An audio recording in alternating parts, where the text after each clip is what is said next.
primeiro encontro do Razão Cega Faca Molada. Então fica aqui o meu convite para a próxima semana. Eu vou resolver esse problema na internet, e na semana que vem, então, a gente se encontra aqui.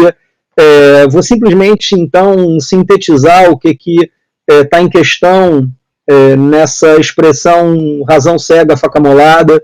Né?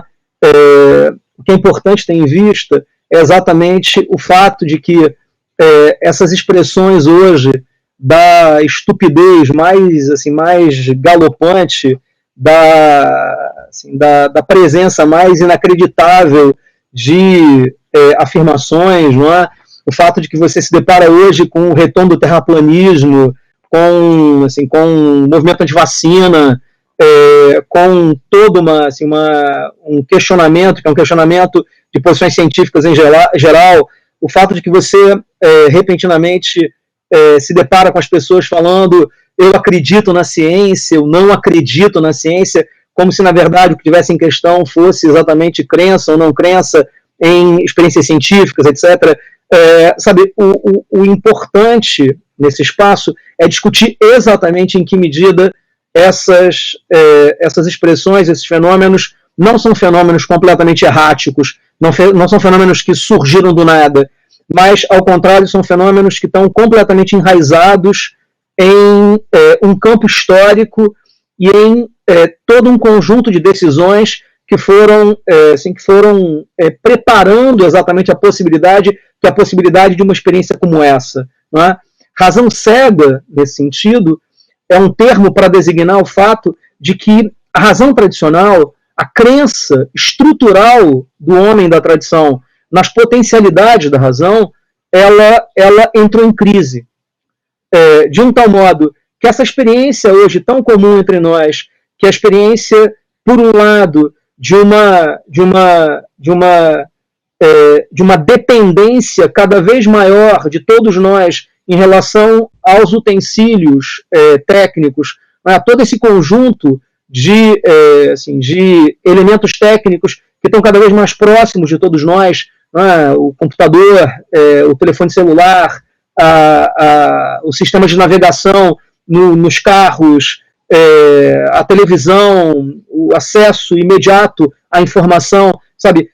Tudo isso que caracteriza propriamente, por um lado, a nossa situação, ou seja, o fato de que nós estamos cada vez mais marcados por uma presença, que é uma presença imensa de utensílios técnicos, convive radicalmente com a experiência, que é a experiência de um divórcio total em relação ao conhecimento científico, à cientificidade que está na base da própria produção dos entes técnicos. Sabe, alguma coisa que é completamente trivial para nós hoje, não é? Toda vez que você tem algum momento, que é um momento de crise política, você escuta imediatamente o quanto, por exemplo, as ciências humanas, as ciências do espírito, se encontram num lugar que é um lugar frágil, em meio à experiência, que é a experiência social do conhecimento, mas isso se dá invariavelmente porque as pessoas tendem de imediato a associar a ciência com alguma praticidade, alguma produção marcada exatamente pela experiência, que é a experiência da utilidade dos artefatos. Não é?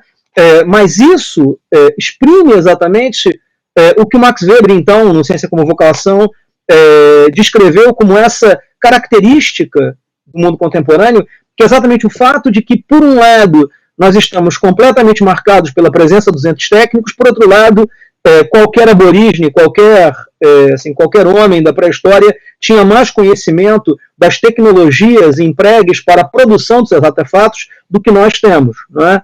Sabe, alguém que habitava a era da pedra lascada tinha muito mais conhecimento das técnicas empregadas exatamente para a produção de certos artefatos do que nós temos, por exemplo, seres do mundo ultradesenvolvido para a experiência, que é a experiência embutida na produção, por exemplo, de um celular. Não é? tem algo nesse sentido de uma experiência radical de dissociação entre, por um lado, produção tecnológica, por outro lado, experiência científica em geral. Né? Isso provém exatamente desse campo mais amplo que nós poderíamos chamar de o campo da razão cega. Por outro lado, na mesma medida em que você tem razão cega, é preciso perguntar, então, que espaço resta para o pensamento? Se, na verdade, os padrões, que são os padrões tradicionais de racionalidade, eles se encontram em crise, o que resta para o pensamento? Bom, mas a gente tem que lembrar, então, da segunda parte do título da música do Milton e do Loborges, não é? Fé cega, faca molada. A expressão faca molada é uma expressão maravilhosa, não é? Porque, antes de tudo, o que uma faca molada torna possível é você cortar alguma coisa exatamente nas suas juntas. Não é?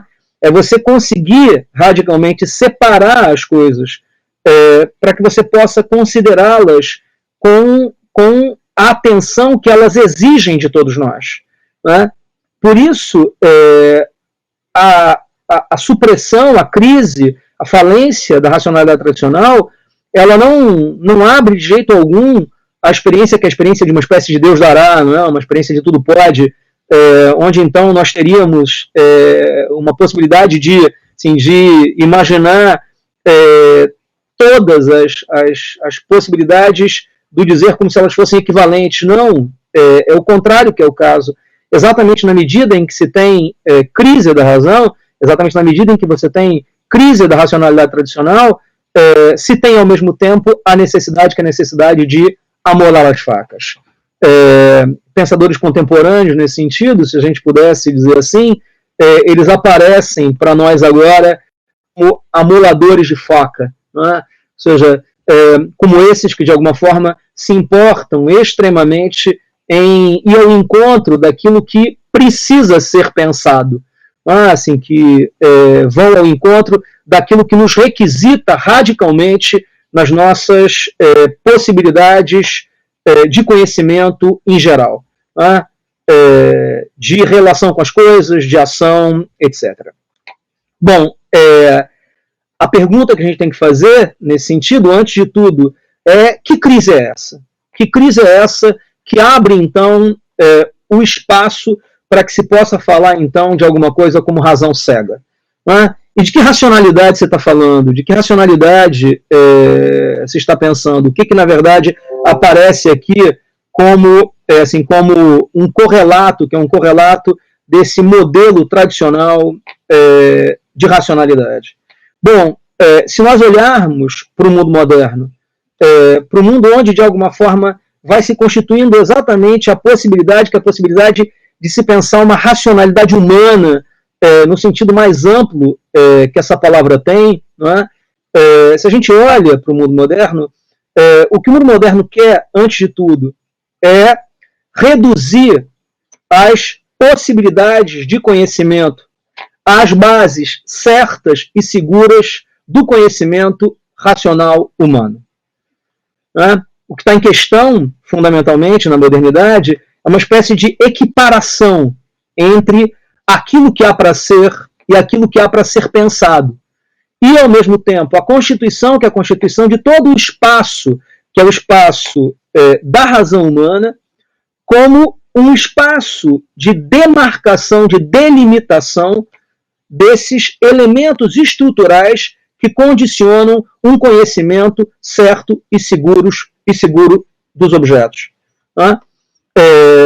Há uma expressão que foi cunhada por um pensador do século XVII chamado Leibniz, que, na verdade, dá apenas formulação a um princípio, que é um princípio que foi sendo gestado já no mundo grego, que é o princípio da razão suficiente, e a formulação leibniziana desse princípio é bastante elucidativa daquilo que está propriamente em jogo nesse modelo de racionalidade que surge no mundo moderno.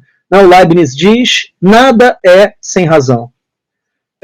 Quando o Leibniz diz isso, o que ele está tentando acentuar é exatamente a necessidade de reduzir todas as coisas às razões propriamente ditas que dão conta de por que elas são como são e estão onde estão. Ou seja, reconduzir os fenômenos em geral às suas bases racionais é exatamente essa a tarefa fundamental do pensamento moderno.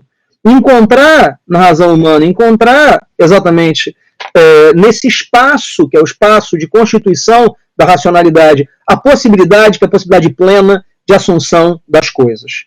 Bom, exatamente essa pressuposição, a pressuposição de que eu sempre posso encontrar na própria racionalidade, na própria razão, os elementos que me conduzem para esse espaço, que é o espaço de uma ciência plena das coisas, né? A gente precisa lembrar sempre que durante toda a modernidade, filosofia é um sinônimo de ciência. O que está em jogo aqui é exatamente estabelecer, por um lado, uma recondução de todos os problemas à razão e, por outro lado, definir a razão exatamente a partir de um padrão egóico humano de racionalidade.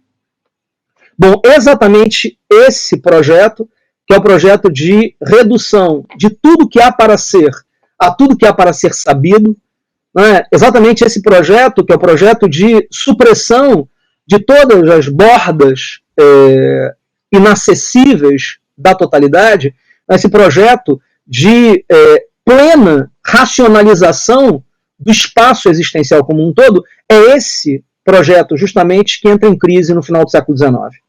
O século XIX é, então, esse momento particular, esse momento decisivo na própria constituição da história do Ocidente, no qual não apenas certas concepções em geral vão entrar em crise, mas um lugar onde radicalmente a racionalidade ocidental vai experimentar uma crise radical.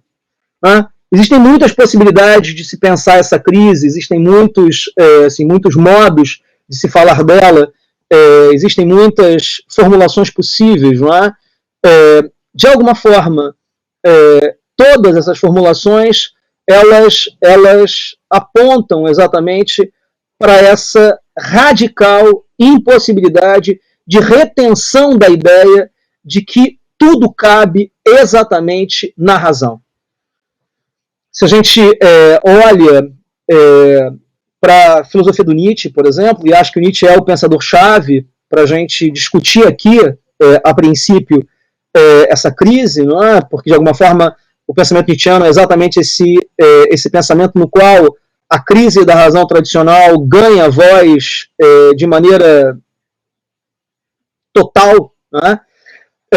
Se a gente olha para a obra do Nietzsche, o que vem à tona é exatamente um questionamento, que é um questionamento da possibilidade mesma dessa redução. Há uma passagem muito bonita de um capítulo do Zaratustra chamado da autossuperação, e nessa passagem o Nietzsche diz assim, não é? Vós, os mais sábios dentre os sábios, chamai a vossa vontade de verdade de a vontade de tornar pensável todo ente. Né? Sabe, essa formulação do capítulo Zaratustra é uma formulação extremamente lapidar. O que o Nietzsche está dizendo? O que caracterizou o mundo ocidental? Né? O mundo ocidental foi caracterizado exatamente por essa tentativa de tornar pensável todo ente. Tudo que há para ser precisa radicalmente poder ser pensado. Aquilo que não cabe nas estruturas do pensamento, aquilo que não cabe na racionalidade, precisa ser radicalmente alijado como não sendo. Né? O que o Nietzsche está detectando nesse sentido é um projeto que vai cada vez mais se intensificando no interior da história, que é esse projeto exatamente de suprimir toda e qualquer possibilidade de se pensar alguma coisa como um limite para a razão que não seja instituído pela própria razão. Né? Ou seja, o que está em jogo aqui é essa ideia de que conhecer é reconduzir todo e qualquer novo fenômeno para as velhas estruturas da razão. Né? Antes de conhecer, é preciso se deter sobre o caráter propriamente dito do conhecer, uma vez que exatamente nesse movimento, exatamente nessa recondução, que se garante, que se assegura a possibilidade de um conhecimento que é um conhecimento pleno das coisas. Né?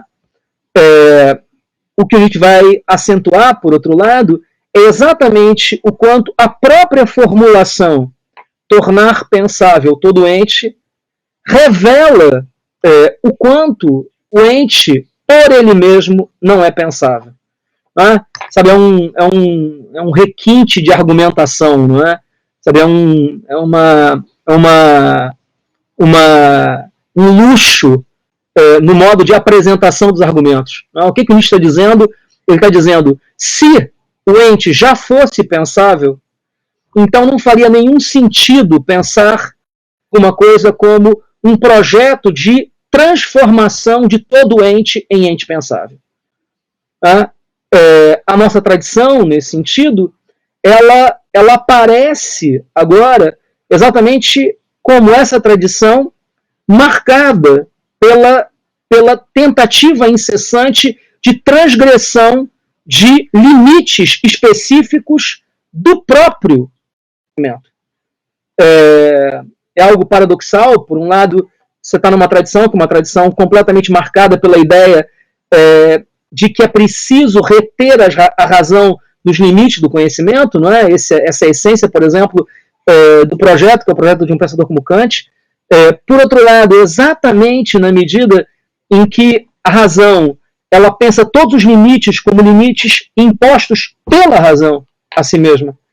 É como se a razão fosse incessantemente se deparando com esses limites da razão, com esses limites da racionalidade, com esses elementos que vão tornando a racionalidade problemática. Né?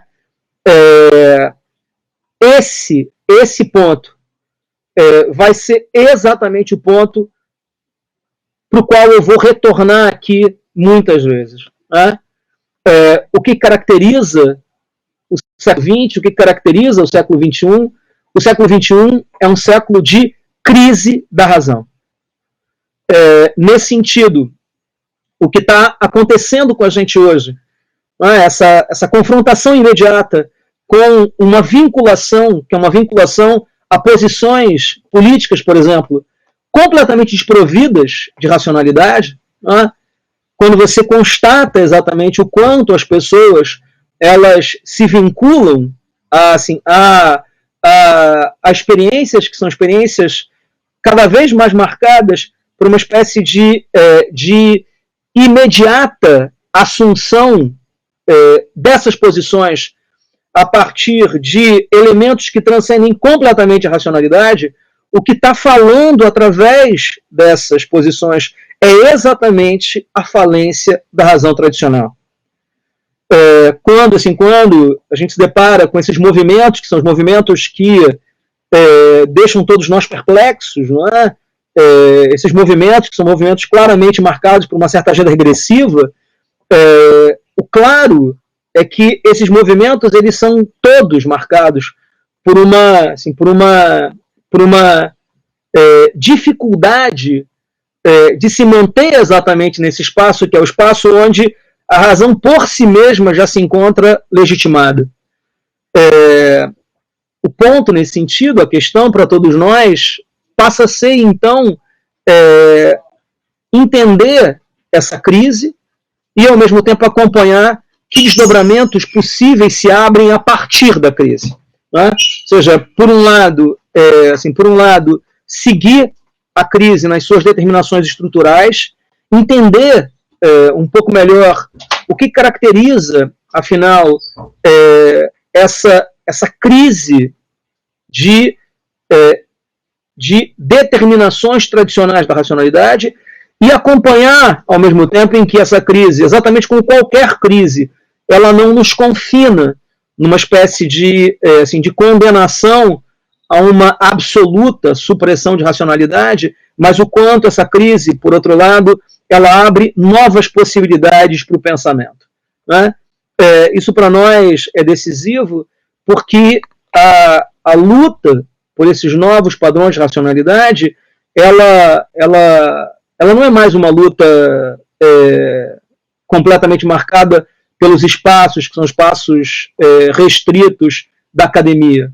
Mas a luta por racionalidade, ela ganhou hoje o campo, que é o campo da experiência política mais ampla, né? O campo da coexistência dos homens em geral. O que a gente está assistindo, por exemplo, com a aproximação cada vez mais fatídica da hecatombe ecológica, por exemplo, o que a gente está acompanhando a partir da forma completamente assassina com a qual certos governantes lidam com questões que são questões ligadas à vida e à morte de todos nós, quando nós acompanhamos exatamente a tensão entre, por um lado, a dificuldade de um mundo que nos reduz à estatística e que relega, ao mesmo tempo, uma gama enorme da população a não conseguir nem mesmo entrar em estatística. Então, quando nós olhamos exatamente para essa situação, isso revela exatamente o quanto a crise da racionalidade e as possibilidades, que são as possibilidades de novos modos de relação com as coisas, o quanto isso agora não é mais uma questão que é uma questão meramente teórica, mas, ao contrário, o quanto tudo isso nos concerne existencialmente, visceralmente. Ou seja, a falência da razão é um problema para o mundo contemporâneo. Um problema com o qual todos nós, de um modo ou de outro, precisamos lidar. Né? Isso é uma outra forma de dizer que a falência do projeto do humanismo greco-cristão, a falência do esclarecimento na sua tentativa de libertar o homem da menoridade, que os poderes, que são os poderes da razão ocidental, que tudo isso, de alguma forma, ao entrar em falência, traga todos nós para esse campo, que é um campo de extensão da luta. Né? E a ideia, então, aqui, a princípio, é abrir um espaço para que essa luta se desenrole.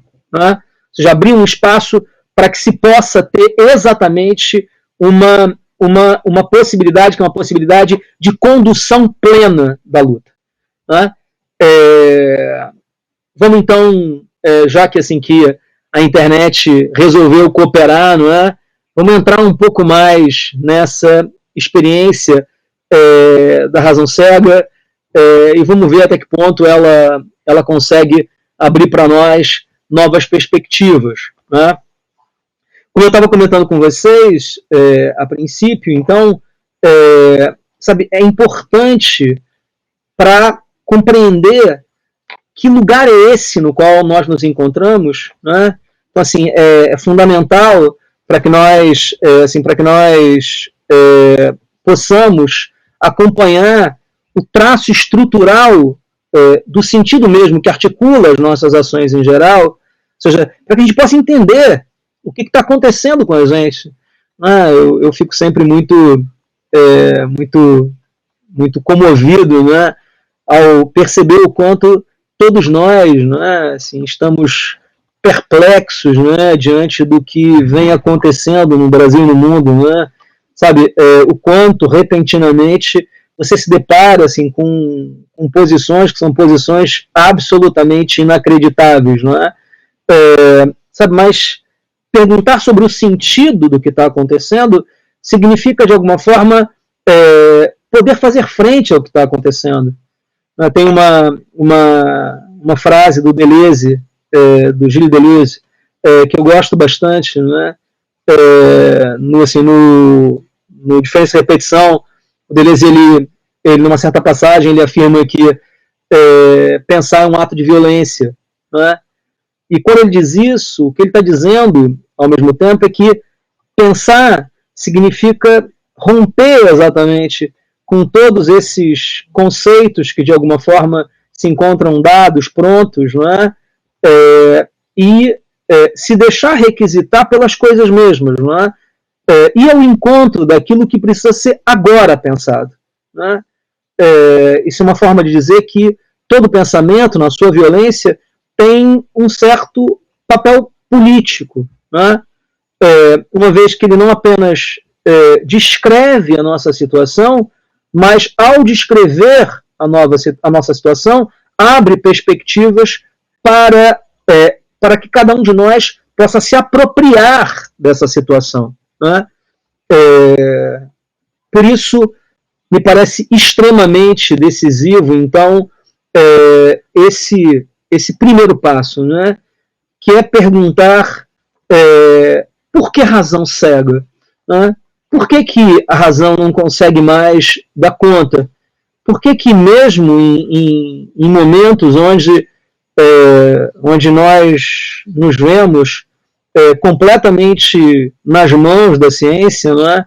Por que mesmo nesses momentos a razão já não dá mais conta propriamente dito do que está em questão para cada um de nós, não é? Nesse sentido, o quanto a razão se encontra fragilizada, não é? Bom, eu procurei de maneira bem sintética, na primeira parte dessa live, explicitar o que caracteriza propriamente esse modelo tradicional de racionalidade, não é? Uma tentativa radical de contestação de toda e qualquer possibilidade meramente duvidosa, a tentativa de alcançar uma racionalidade plena das coisas, a tentativa de eliminar tudo aquilo que pudesse, de alguma forma, se apresentar como um campo de escuridão, como um campo de obscuridade na própria realização da razão, né? É isso que, de alguma forma, está incessantemente movimentando o Ocidente desde a origem. E é isso que se intensifica as raias do absurdo no interior do mundo moderno, com uma redução da racionalidade à racionalidade humana egóica, né? Razão cega, nesse sentido, é um termo para designar exatamente a falência desse projeto. Ou seja, o que se evidenciou para todos nós agora é que não é que nós não conseguimos, as últimas consequências, realizar esse projeto. Não é que tem sempre alguma coisa que fica de fora, mas esse projeto ele é marcado exatamente por uma espécie de obscurecimento e de alijamento de tudo aquilo que não cabe nele, né? Sabe, voltando lá à formulação do Nietzsche, qual é o elemento que incessantemente mobiliza a razão moderna? É esse elemento que está expresso exatamente nesse anseio por luz, por cada vez mais luz, né? Ou seja, é uma tradição que se caracteriza por uma tentativa de eliminar todo e qualquer feixe de escuridão da razão, né? Nesse sentido, uma tradição que busca fundamentos últimos, que busca categorias puras e a priori, que busca uma verdade incondicionada, que busca incessantemente superar toda e qualquer vinculação a um tempo finito, né? Uma tradição de fuga da mortalidade, de fuga da finitude.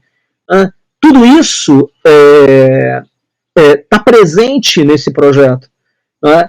Está presente nessa tentativa, que é a tentativa de impor à totalidade tanta racionalidade quanto for necessário para o controle, que é o controle completo do próprio movimento da totalidade. Né?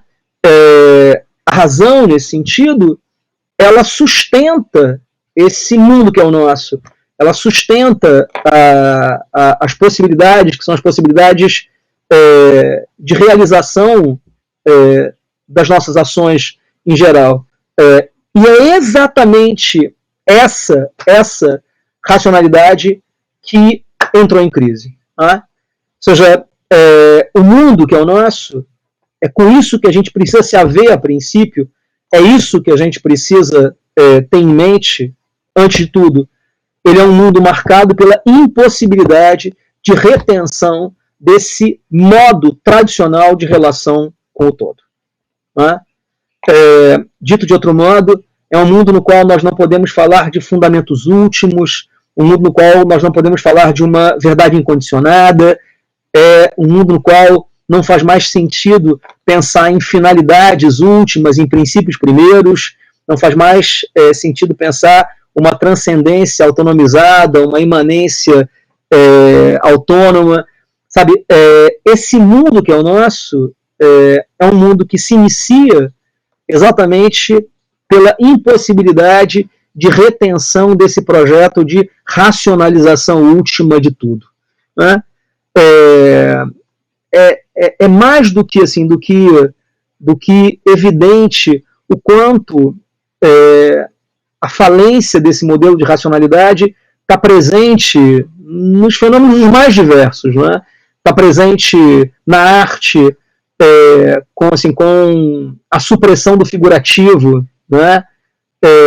E com a inserção cada vez maior do abstrato e de equilíbrios que não são mais aritméticos, mas são dinâmicos, não são mais estáticos, mas dinâmicos. Isso está presente na arquitetura e no questionamento cada vez mais amplo das intervenções geométricas nas cidades, na ideia mesmo de planejamento urbano. Isso está presente na literatura,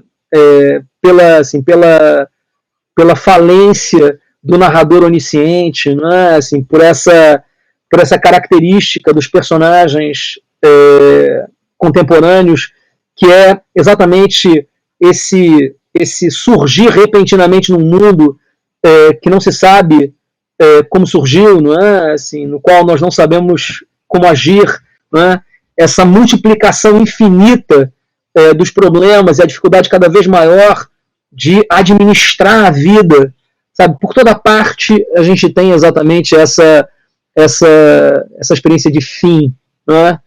É antes de tudo sobre isso que eu quero falar com vocês, sobre o fim de uma certa tradição e sobre as possibilidades que se abrem a partir desse fim. Exatamente isso, então, é o que eu vou começar a fazer de maneira mais detida a partir da próxima vez, sempre tendo um tema, que é um tema específico, sobre o qual, então, eu vou falar. Da próxima vez, eu vou procurar me ater mais a essa dualidade entre crise da razão e surgimento cada vez maior de um mundo marcado por funcionalidade, razão cega e funcionalização. É alguma coisa que é mais do que evidente. Para nós as coisas elas são boas se funcionam, elas dependem exatamente da sua funcionalidade. O que está em questão, o que eu vou discutir da próxima vez, o que está sustentando exatamente essa ideia de que nós podemos trocar exatamente esse critério de cientificidade pelo critério da funcionalidade, pelo critério do controle e da antecipação. O que acontece com a gente quando isso se dá? Ao mesmo tempo, ao lado da discussão sobre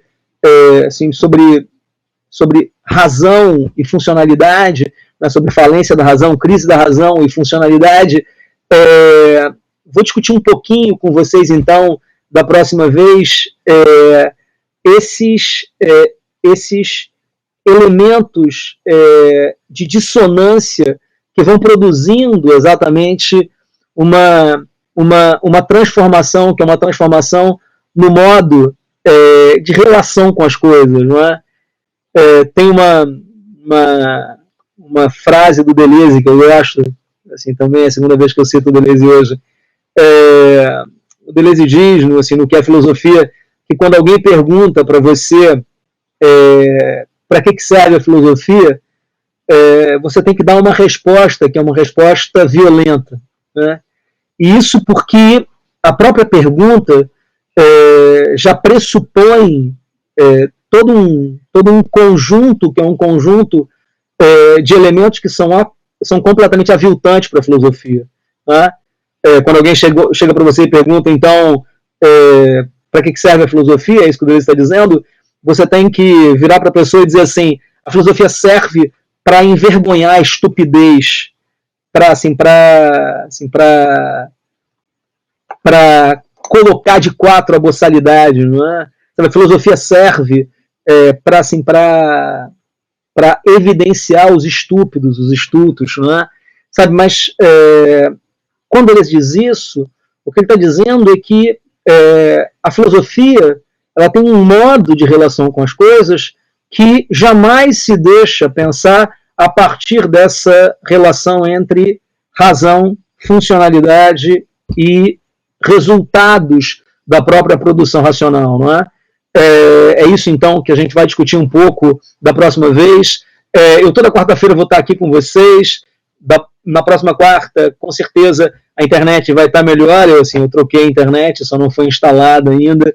E nesse sentido, eu não vou ter esse dissabor de ter que incessantemente parar para reiniciar o processo, né? Então a gente vai poder discutir um pouco mais amplamente, e vez por outra eu vou convidar algumas pessoas para estarem aqui às quartas-feiras comigo, discutindo esses problemas, abrindo perspectivas, não é? Uma outra coisa esse vídeo ele vai ficar disponível no Facebook a princípio, e em seguida ele segue para o YouTube, não é?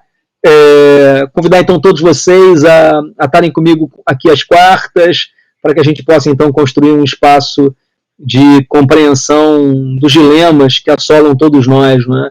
Esses dilemas que de alguma forma vão tornando a vida da gente cada vez mais medíocre, né? Um abraço a todos, é isso.